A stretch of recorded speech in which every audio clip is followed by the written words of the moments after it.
Hi, in front of me is OnePlus 9 Pro, and today I would like to show you how you can download and apply iOS Launcher on this device. Firstly, go into Play Store. Now you need to type iOS Launcher and download this app from this developer. Then open it.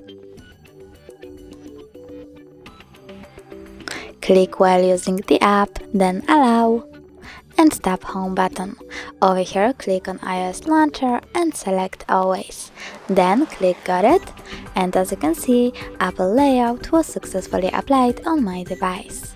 Thanks so much for watching. If you enjoyed this video, don't forget to leave a like, comment, and subscribe. Bye!